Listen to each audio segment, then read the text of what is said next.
Chapter 4. The night was growing darker, and Adelmo could feel the exhaustion creeping into his bones.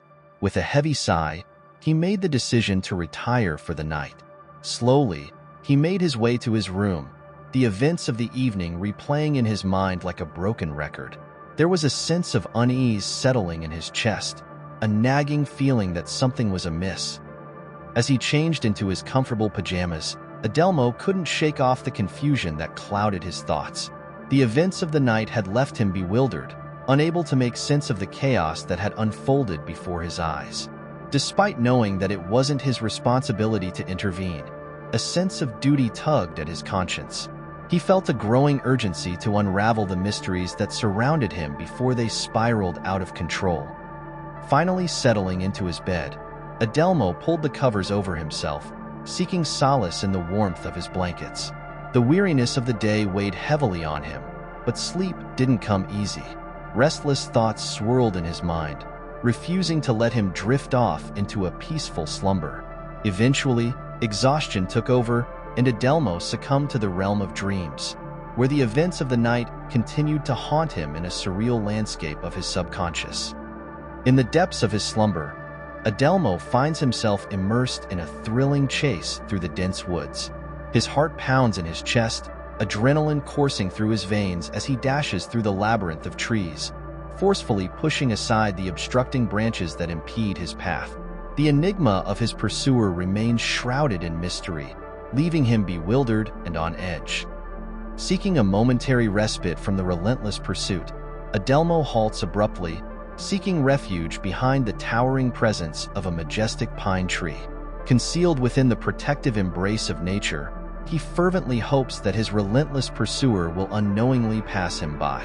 Time seems to stand still, the once howling wind now reduced to a mere whisper, and an eerie chill permeates the air.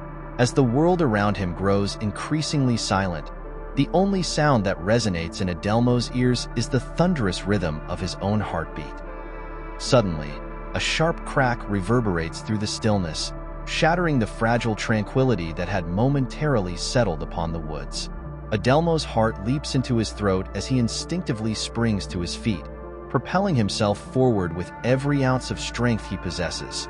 Yet, no matter how fast he runs, he cannot shake off the relentless presence that shadows his every move. It stalks him with an unwavering determination, matching his pace stride for stride. In a jolt of terror, Adelmo is abruptly jolted awake, his body drenched in a cold sweat, grateful to have escaped the clutches of the unknown pursuer that haunted his dreams. Day 2. Adelmo jolts awake from a vivid dream, his heart racing as he struggles to regulate his breathing. Beads of cold sweat trickle down his forehead as he tries to calm himself down. With a quick glance at the clock, he realizes it's already 8 in the morning. Despite feeling disoriented from the nightmare, he gathers his composure and slowly sits up in bed. The remnants of the unsettling dream linger in Adelmo's mind, causing his hands to tremble slightly as he reaches for his clothes. The room feels eerily quiet as he moves about, the only sound being the rustling of fabric as he gets dressed. The morning light filters through the window, casting a soft glow on the walls, adding a sense of calmness to the otherwise tense atmosphere. As Adelmo finishes getting dressed, he takes a deep breath and tries to shake off the lingering unease from the nightmare. With each passing moment, the memories of the dream fade away, replaced by the reality of the new day ahead. He straightens his clothes, ready to face whatever challenges may come his way, determined to leave the haunting images of the night behind him. Adelmo's first priority was to pay a visit to his old high school buddy at the police station. Determined to catch up and possibly gather some information about the recent break-in, he made his way through the city. Along the route, he couldn't help but notice the remnants of the crime scene at the store. The bright yellow crime tape fluttered in the wind, serving as a stark reminder of the mysterious incident that had taken place. Adelmo couldn't shake off the feeling of intrigue as he continued his journey. However, his plans hit a roadblock when he found himself stuck in the midst of morning traffic. Frustration crept in as he realized that reaching the police station would take longer than anticipated. Yet, he knew he had no other choice but to patiently navigate through the congested streets.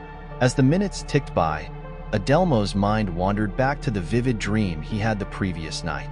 The memory of being chased by an unknown entity lingered in his thoughts, leaving him with a sense of unease.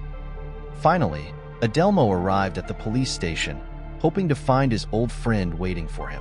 He yearned to extract any valuable information that could shed light on the mysterious break-in. With a mix of anticipation and curiosity, he stepped out of his car and entered the bustling police station. As he made his way through the corridors, he couldn't help but wonder if his old pal would be willing to share any insider details. Adelmo's determination to uncover the truth fueled his eagerness, and he hoped that his visit would yield fruitful results. Adelmo drove his car into the police station parking lot, the tires crunching against the gravel as he came to a stop. He stepped out of the vehicle and made his way towards the entrance of the station. As he entered, he couldn't help but notice the secretary sitting behind the front desk. Her face was pinched, and it was clear that she would rather be anywhere else but here today. Undeterred, Adelmo approached her and politely asked if his friend Nick was around. The secretary looked at him with a puzzled expression, her confusion evident. She informed Adelmo that there was no one by the name of Nick working at the station. This response only served to deepen Adelmo's confusion. Did Nick get fired? Or perhaps they simply didn't know him by that name.